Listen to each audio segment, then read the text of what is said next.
Hey there everyone, this is LuckySevenDX. Welcome back to Let's Play Okamiden. In the last episode, we freed Agata Forest of its curse, but it's still flooded. So we're gonna have to find out, well, what happened here for starters. So that's gonna be our goal, I guess. Also, locked door. We're not gonna unlock this door for quite a bit, but this will, of course, become important later. Also behind here, this is technically a missable item, so make sure you head behind here. Pick up this history scroll. Not important in the slightest, except for additional backstory. Like I said, I'm going to show all those history scroll sort of stuff. I'll be showing that later in the game. Like, you know, end game, after the game, extra video sort of stuff. I will find one of those scrolls because there actually is a new enemy in those scrolls. Just one new enemy. Nothing too special, actually. I don't think you even have to are required to ever fight it, just unless you choose to. Also just bloom these little things because... No, I said bloom! Bloom, darn it! Bloom! Anyway, get a little excited, I guess. But there's the key for this actually happens to be over here, so we can't get the door yet. In fact, we won't be able to get it with Kuni. We're going to need someone to help us get that. And we will, soon enough. Patience, people. But there's a couple sections we're going to need to take care of first. Agata Forest isn't really that long of a section. There's really only a couple cutscenes we have to do to really get through the meat of it, and then we're going to be doing something interesting in this episode. You'll see what happens. Cool stuff. Definitely my favorite areas.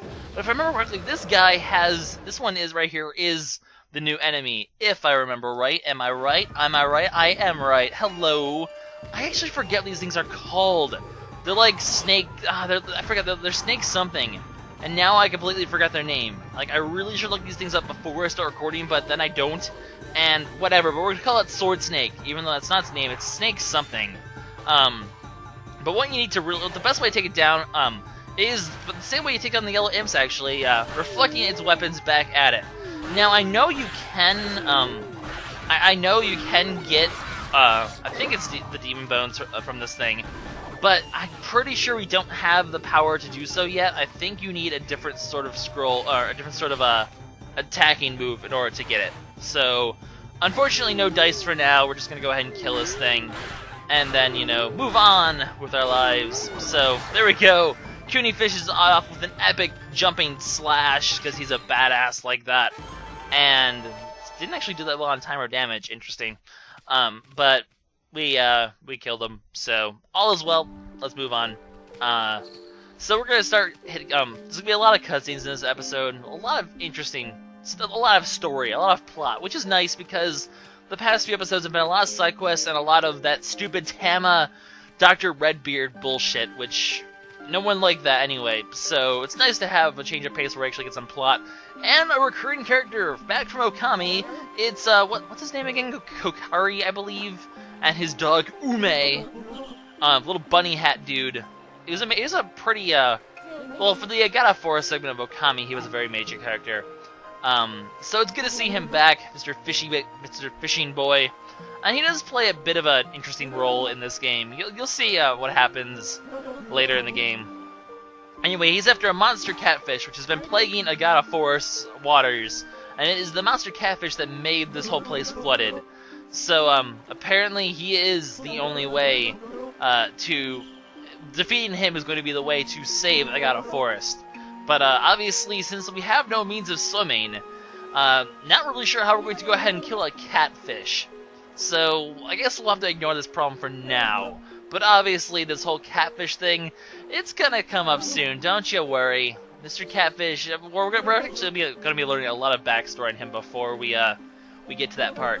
But until we solve the Agata Forest, we have no means of getting through there here and over to the Ryushima coast in the city. Although actually, I'm gonna just go ahead and spoil this now. There actually in Okami there was a whole field and a whole village after Agata Forest. This game actually it doesn't exist in this game. Well, it exists obviously, but you don't ever go there in this game. So basically, there is no the whole connection between Agata Forest and North Ryushima Coast. It actually doesn't really exist because they took out the entire middle ground.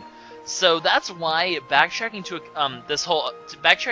Shinshu Field and Agata Forest actually ends up being really hard because they took out the entire middle section, so there's really no way to go from there to here without, completely breaking lore. Thus, you're actually have to use other means of basically transporting back and forth, which we aren't going to get till it's about middle game. We'll be able to finally come back here. So for now, though, we can't really. So basically, my point is, wrap up everything you need to do pre-Agata Forest before you leave the forest, because there's not going to be coming back. You're not going to be able to come back here for a while. But here's our first fishing item. Like I mentioned last time, we won't actually be able to complete the dude's fishing items yet. But we'll get most of them now anyway, just for the sake of getting them. Anyway, we get one of Ethan's signboard. He gives us a few ink pots, just out of the goodness of his heart or something. I don't know how you can have a sign give you ink pots, but apparently it's a thing. Anyway, so once we talk to Kokari, this will trigger a new cutscene if you head over here. So we're going to head to this mill section, and stuff and things are going to happen. As we're walking around here, we're going to meet ourselves a new character. It's a mermaid in Agata Forest. That's a bit weird. But hey, if it's flooded, why not have mermaids? So meet one of, meet a very interesting character. Definitely a very important character in this game. You'll see why, as we progress, why she ends up being important. In fact, if you pay attention to the dialogue, and you remember something I said way back when we met Kuni, you'll know why she's important. But, I'm not going to spoil that for now. I'm just going to give you the pieces to maybe piece it together. Anyway, so, Squiddy. Interesting name for you. Chibi just does not get good names. He's just bummed out. I don't know, I would not want to be called Squiddy either. That just seems like a bit of an odd one. But just like, what's-his-face, Susano, back in the village, here's another character that knows who Chibi is, but who Chibi doesn't remember and seems to not have met. Another friend? Interesting. Friend of the blonde hair. Interesting. Another thing to keep in mind for later, guys. What she's talking about. Now, if this doesn't make any sense now, don't worry, it's not supposed to. It will make sense in the future. You'll see why there's this whole memory thing where Chibi doesn't remember these characters, but they remember him. And this whole blonde hair guy. You'll see, it'll all come together. Like I said, this plot seems a bit disjointed at first. Everything does come together and make sense by the end. Well, for the most part. They leave a few things purposely open, but that's for the endgame talk. Anyway, so Nanami's here looking for some treasure. I guess we'll just go let her mind her own business, and we're gonna go on our merry way. Up here, actually, because here is where the plot will continue. Well, there's a little tent over here, and if you guys remember Madame Fawn from the first game, she's up here, the fortune teller, and we're going to need to get our fortune told to progress. Also, there's some leaves over there. Can't do anything over there yet. But what we can do is free up a curse zone and get ourselves a treasure for it. So I like that idea. Sounds like a good deal. Save nature, get some money get some treasures for it. I'm okay with that. It seems like a pretty good deal. But inside here is going to be, it's going to be the second fishing line thing. So that's 2 out of 6. Although we can't finish it all anyway, so it's really irrelevant. But, oh well, we'll do it anyway. So apparently there's an earthquake, so that's why all these paths to Shinshu Field are suddenly gone now, and there's a new one instead. I don't know why they really did that, but they did, so whatever. Anyway, so we're gonna get our little fortune told. We have a bad aura, but actually the pay 500 yen, you have to do this. Not a big deal. So 5 blue fairies make a star. Kind of an odd fortune, and apparently you'll be able to find the treasure of the sea down there. So could that be the treasure Nanami's looking for? She didn't mention what she's looking for. Also, we get a white cloth. That doesn't seem very useful, but it will be. It will be. Actually, in a few minutes it will be. Ooh, that doesn't sound good. An unavoidable, difficult farewell. A little bit of foreboding for the future, guys. The future doesn't look so bright. Something bad might be happening soon. We're gonna see what happens. The plot begins to thicken very slowly here. Things are getting a bit interesting here at Okamiden. But anyway, here's the 5 blue fairies. Talk about the future happening right away. So, like Madame Fawn mentioned, we're going to draw a star with the 5 blue fairies. Well, that's easy enough. Just go ahead and it's going to give you the little prompt to make your brush. and you draw a star. Simple as that. So, star! Just the usual sort of like, kindergarten making a star pattern sort of thing, where you do that sort of little thing. And there you go. And this will make a portal into something. Bit of an odd place to have a random portal. That doesn't look suspicious at all. But, well, apparently the treasure of the sea is down there, so I guess we're gonna have to go down there. Kuni just has, like, such, I mean, yeah, like, he's a coward, but cowardly instinct is not a bad thing. Like, to quote a webcomic I used to read, I'm a coward, but that means I know when to run. And, well, I don't know, Demonic Portal might not be the best thing to jump in, but because, it's a video game, we're going in there anyway. Chibi just basically knocks him in there. Just, Chibi, just forcing people to go on your dangerous trips, so you are a bad influence, dude. But we end up in one of my favorite areas of the game. Welcome, guys, to the Demon Market under the sea of Agata Forest. There happens to be a market for demons. And, well, I love the music here. Just, this whole area is just really awesome. And some pretty cool stuff does happen down here. Now, that being said, as you guys can probably imagine, this is an area with missable stuff. Although we can't get everything here. We're actually, it's not going to be the only time we're going to end up in the Demon Market. But, we won't be able to come back here repeatedly. So we're only going to get two shots to get everything here. I'll be able to get everything except for two things actually here. So I'm going to pick up most of the stuff. We're just try to pick up as much as possible now because it is missable stuff. So during the 2 trips you make, you go here throughout the game. If you don't get everything you need, then you're basically gonna you're gonna lose out on it forever. And there's some really good stuff here, so you want to be able to make sure you get it. Anyway, so what happens is in order to blend the demons, we're gonna use the white cloths as masks. Because of demons in this game, they have like random drawings over their face, and that's what distinguishes them as demons. So being LuckySevenDX, I'm going to draw an L7. Because, that's pretty cool. So now Kuni is wearing an L7. I think it's fitting, not to toot my own horn, but why not? L7. But we actually have 2 cloths, so Chibi gets one too. So you have L7 on that one, so why not complete it with DX? So that's sort of my 4-letter initial that I tend to use everywhere. L7DX. That is me. So me and my very sloppily drawn X. Kind of a pretty crappy X, honestly, but we'll keep it. I can't draw for shit anyway, especially now on a video game. But anyway, so now we're gonna be wearing my name on our faces because why not? I'm just an arrogant jerk like that. I don't know. But welcome to the Demon Market. It's a pretty cool. I just love the music. It's so chaotic. It's like it's dark, but at the same time, it's like I don't know. I really don't know how to categorize this music. But we're gonna do some fun stuff over here. There's actually a treasure over here we can go pick up right away. You just need to cut this thing, bring it out of your way. You can actually jump this gap. So jump. No, jump. There we go. And over here is gonna be a masterpiece. There'll be 2 pieces of masterpiece part 2 over here that we can miss. Definitely the major thing to pick up. Well, what we're going to be finding here is on this one we're going to get 2 masterpieces, 1 piece of the fishing equipment, and as you can imagine by me saying this a second, you have to go here twice. That's going to be where our missing fishing equipment piece is. It's going to be here in this area. So we're going to have to come back here. When we go back to the Demon Market, we'll be able to pick up our the fishing equipment piece we missed when we come back here. So. Kind of a lame that that doesn't let you get everything now, but whatever. There's some weird stuff, ice lips and thunder ears. For those of you who are Okami savvy, those are actually the names of enemies. Actually, we'll be seeing those enemies soon enough, surprisingly.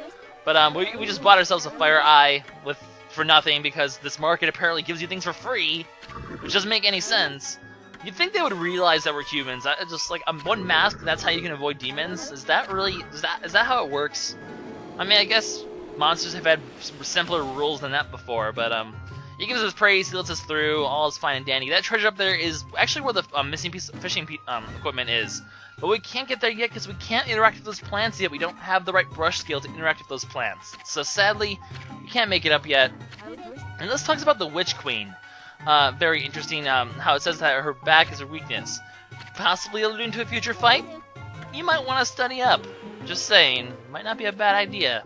There's also a cracked wall here, so we're going to do the obvious and bomb it, because that's what we do with cracked walls. We bomb them.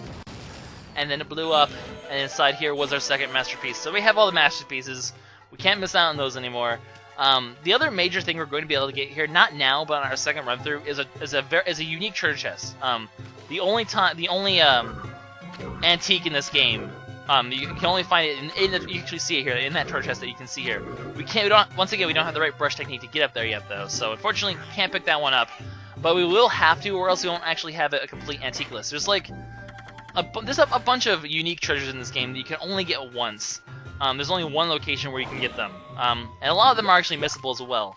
So in order to complete the antique list, you do have to make sure you pick up every treasure, because there are some that you might miss out on otherwise.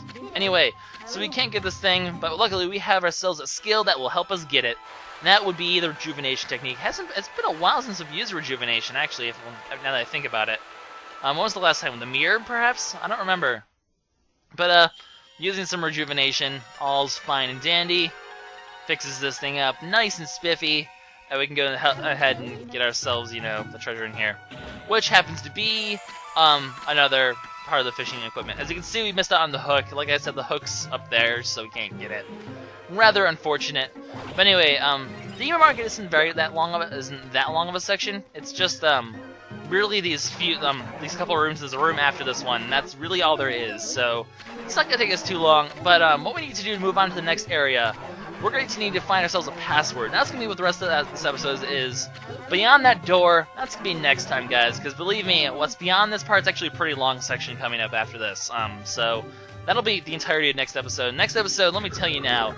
Next episode, I think you guys like it. It's going to be pretty intense. But for now, this is just sort of like intro to Demon Market. We need to get ourselves a password. This guy, luckily, will give us hints to where these 3 passwords are. The first one is a monstrous wood.